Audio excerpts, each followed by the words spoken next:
Good morning students. अपन लोग भारत में राष्ट्रीय आंदोलन के अभ्युदय के लिए कौन कौन से कारण जिम्मेदार थे उसको अपन लोगों ने देखा था, जिसमें हमने दो मेजर एस्पेक्ट इसमें डिस्कस किए थे लास्ट टर्म पर।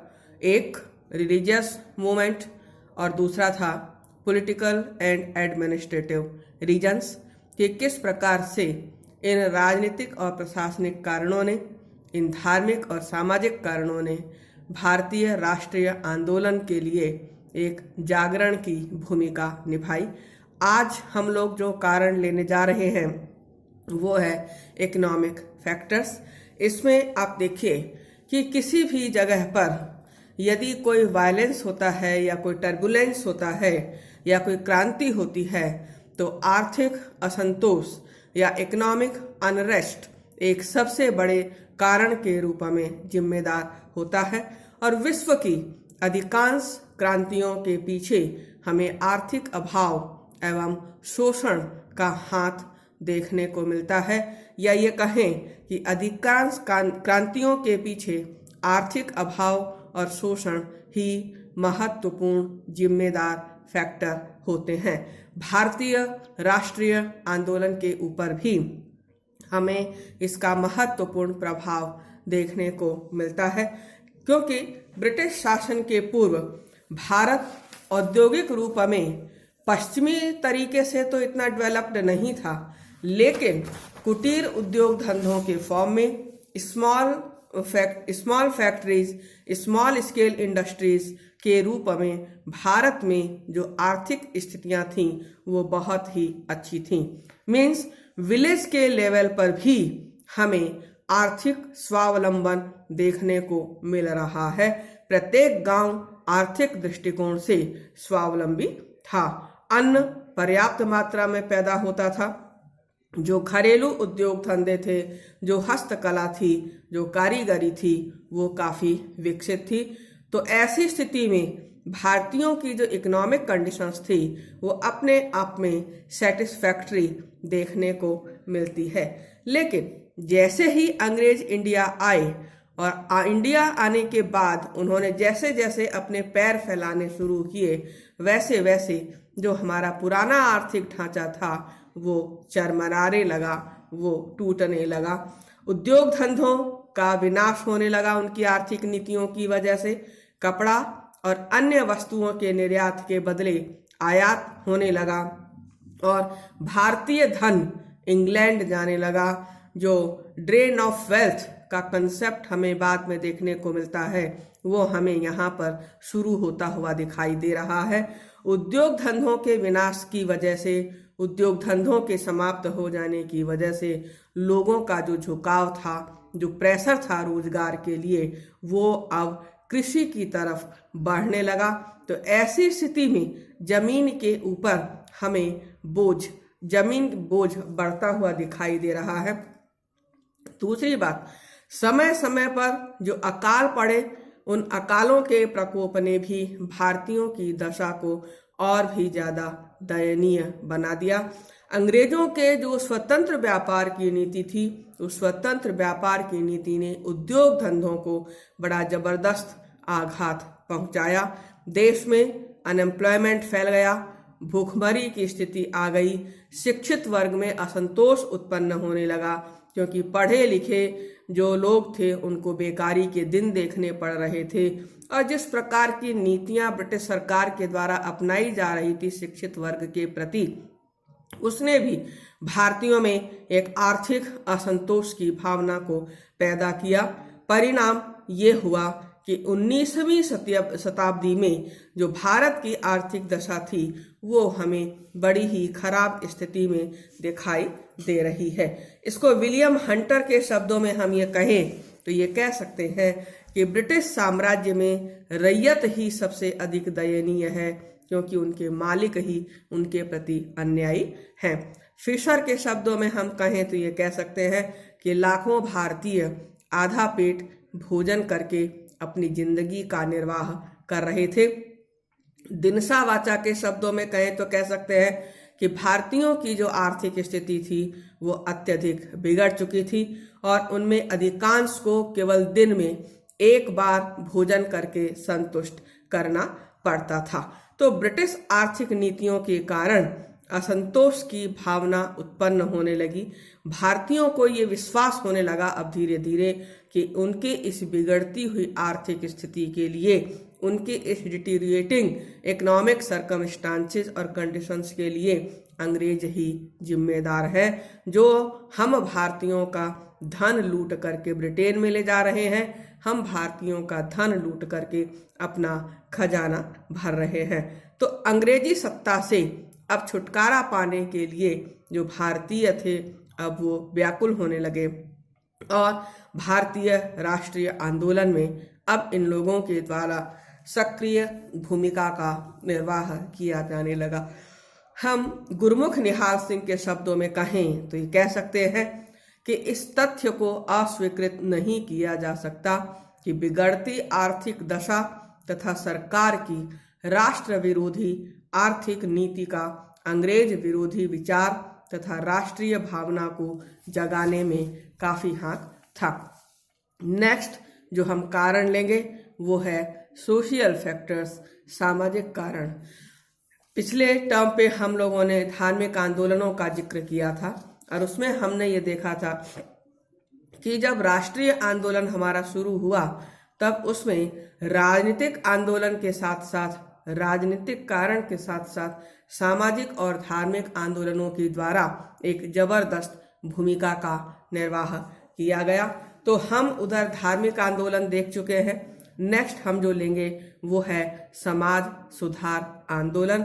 इसको हम इस रूप में कह सकते हैं कि 19वीं शताब्दी में धर्म सुधार के साथ साथ समाज सुधार आंदोलन का सूत्रपात हुआ और तत्कालीन भारतीय समाज में जो अनेक बुराइयां और कुप्रथाएं विद्यमान थीं, जैसे बाल विवाह, बहु विवाह, सती प्रथा, पर्दा प्रथा, महिलाओं को अशिक्षित रखना, तब ऐसी स्थिति में धार्मिक सुधारकों ने समाज में फैले इन धार्मिक अंधविश्वासों के अतिरिक्त जो सामाजिक कुप्रथाएं थी, उन सामाजिक कुप्रथाओं का भी विरोध किया। इसमें हम राजा राम मोहन रॉय, रामकृष्ण परमहंस, स्वामी दयानंद सरस्वती, श्रीमती एनी बेसेंट, इन सुधारकों को लेते हैं जिनके प्रयत्नों के परिणाम स्वरूप भारतीय समाज को एक झटका लगा कि वो किस प्रकार की सामाजिक कुरीतियों को पाले बैठे थे और उनमें अब एक नवजीवन का संचार हुआ। आधुनिक विचारों और प्रभावों के फलस्वरूप भारतीय समाज में हमें एक नवजागरण दिखाई दे रहा है। 19वीं शताब्दी में धर्म सुधारकों के द्वारा शुरू किए गए प्रयत्नों को चालू रखने के लिए अनेक संस्थाओं तथा समुदायों की स्थापना हुई।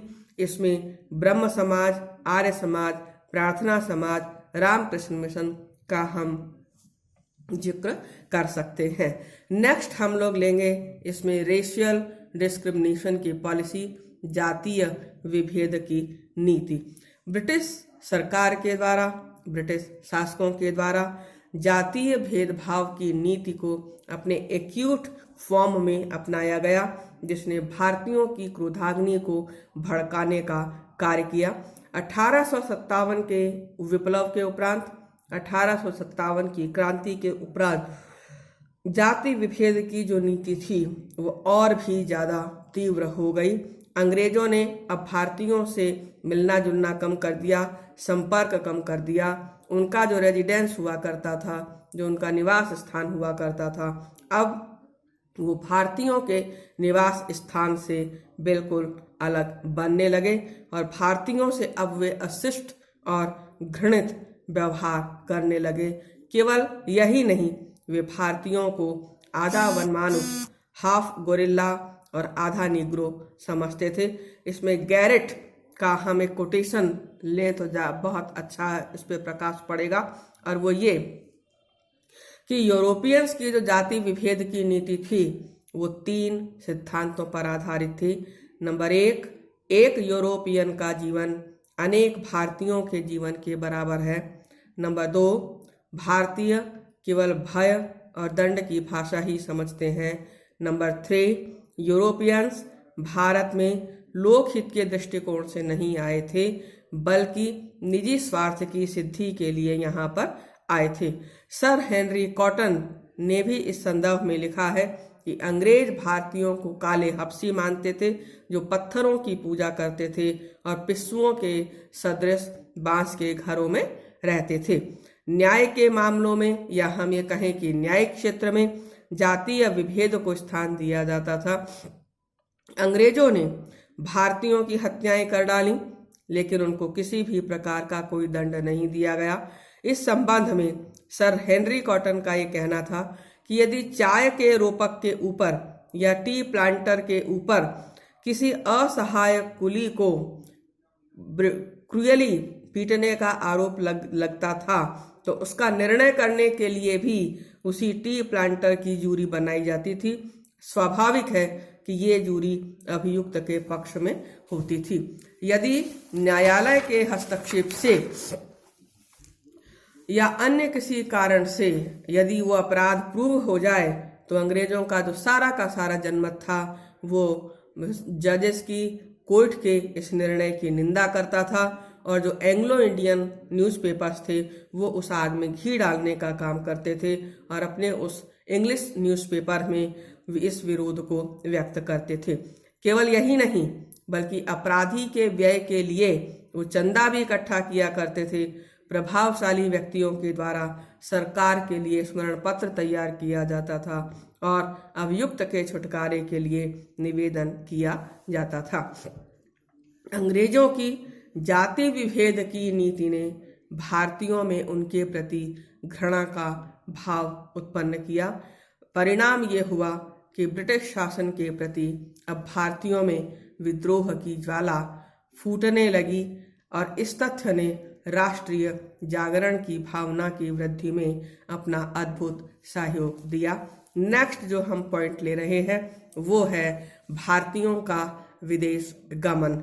19वीं शताब्दी में बहुत से भारतीय शिक्षा प्राप्ति के लिए और अन्य कार्यों के लिए विदेश जाने लगे थे। तो जब वहाँ वो विदेश में पढ़ने गए, तो वहाँ पर जो स्वतंत्रता, समानता और भ्रातृत्व का जो प्रजातांत्रिक सिद्धांत था उसको उन्होंने रूबरू देखा, और जो प्रजातांत्रिक संस्थाएं और संगठन वहाँ पर कार्यरत थे उन सब से वो बहुत ही ज़्यादा प्रभावित हुए। तो वहाँ भारत आकर के वो लोग ये सपना देखने लगे कि क्यों नहीं हमारे यहाँ पर भी उसी पश्चिमी पैटर्न पर प्रजातांत्रिक संस्थाएं, संगठन, प्रजातांत्रिक विचार और संस्थाएं स्थापित हों। तो ऐसी स्थिति में भारत में प्रजातांत्रिक विचारों तथा संस्थाओं को मूर्त रूप में प्राप्त करने के लिए स्वाभाविक था कि उनमें जागृति उत्पन्न हो। नेक्स्ट हम लोग लेंगे शिक्षित भारतीयों का और अंग्रेजों का आपसी संपर्क बढ़ना। शिक्षा के प्रसार और विदेश गमन से शिक्षित भारतीयों और शिक्षित यूरोपियंस को एक दूसरे के संपर्क में आने का मौका मिला। वे एक दूसरे के विचार तथा समस्याओं को समझने लगे, और बहुत से भारतीयों के जो उच्च विचार थे, उनकी जो पर्सनैलिटीज थी, उन सब ने अंग्रेजों के हृदय में भारतवासियों के प्रति श्रद्धा, प्रेम और सहानुभूति की भावना को जागृत करने का कार्य किया। नेक्स्ट हम लोग लेंगे कल्चरल एंड एजुकेशनल फैक्टर, सांस्कृतिक और शैक्षणिक कार्य या तत्व। सांस्कृतिक चेतना और शैक्षणिक सुविधाओं ने भारतीयों के हृदय में राष्ट्रीय जागरण की भावना को जगाने में एक महत्वपूर्ण भूमिका अदा करी। अंग्रेजी माध्यम के द्वारा जो शिक्षा का प्रचार और प्रसार भारत में हुआ, मैकाले के द्वारा जो शिक्षा की नीति अपनाई गई, पाश्चात्य देशों की उदार नीति के संपर्क में आने का मौका मिला, और प्राचीन भारतीय संस्कृति का ज्ञान ये भारतीय राष्ट्रीय आंदोलन के लिए एक ईश्वरीय वरदान साबित हुए। नई शिक्षा नीति के अंतर्गत अंग्रेजी को एक राष्ट्रभाषा का दर्जा तत्कालीन ब्रिटिश समाज में मिला।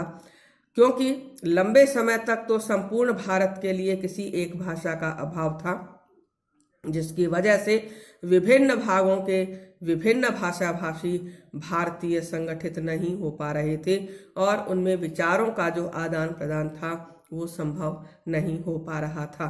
तो अंग्रेजी भाषा अंतर प्रांतीय भाषा बन गई और विभिन्न प्रांतों के विभिन्न भाषाओं के जो अनुयायी थे वो आपस में एक दूसरे से संपर्क स्थापित करने के लिए अंग्रेजी भाषा को इस्तेमाल करने लगे। तो ये एक अंग्रेजी भाषा एक कॉमन लैंग्वेज के रूप में उस समय उभर करके आई। इस इंग्लिश लैंग्वेज की बदौलत वे एक दूसरे के विचारों को समझने लगे। अखिल भारतीय पैमाने पर राष्ट्रीय संगठनों की स्थापना करने में भी वे सफल हुए।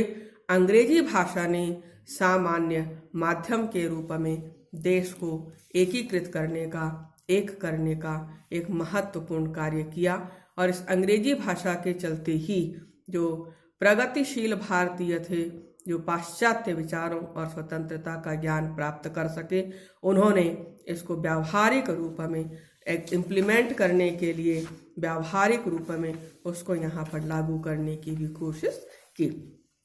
नेक्स्ट हम लोग लेंगे वेस्टर्न एजुकेशन सिस्टम, पाश्चात्य शिक्षा पद्धति। इसको हम इस रूप में कह सकते हैं कि मैकॉले ने भारतीयों के लिए जिस शिक्षा पद्धति का सूत्रपात किया, बेसिकली वो शिक्षा पद्धति पूर्ण रूप से विदेशी थी और उस नवीन शिक्षा पद्धति का मकसद किसी भी रूप में भारतीयों का भला करना नहीं था, भारतीय राष्ट्रीय चेतना का प्रादुर्भाव करना नहीं था, बल्कि भारतीयों में जो भारतीयता थी उसकी भावना को समाप्त करना था, उसे जड़मूल सहित नष्ट कर देना था।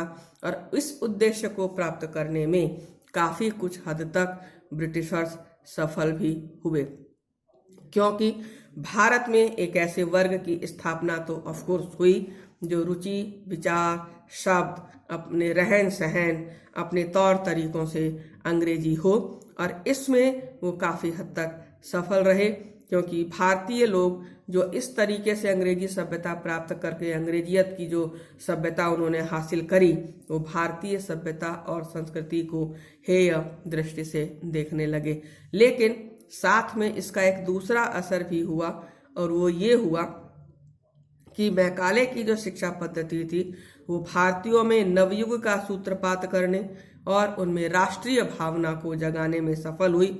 और इस शिक्षा पद्धति का यह परिणाम था कि भारतीय प्रगतिशील यूरोपीय विचारों तथा संस्थाओं के निकट संपर्क में आए। तो अब इसको हम लॉर्ड रोनाल्डो के शब्दों में कहें तो ये कह सकते हैं कि पश्चिमी शिक्षा की जो ये नई शराब थी, इससे भारतीय मदमस्त हो उठे, जिनको अब अपने भारत के लिए इस अंग्रेजी शिक्षा का मकसद भारतीयों के संदर्भ में इस्तेमाल करना था।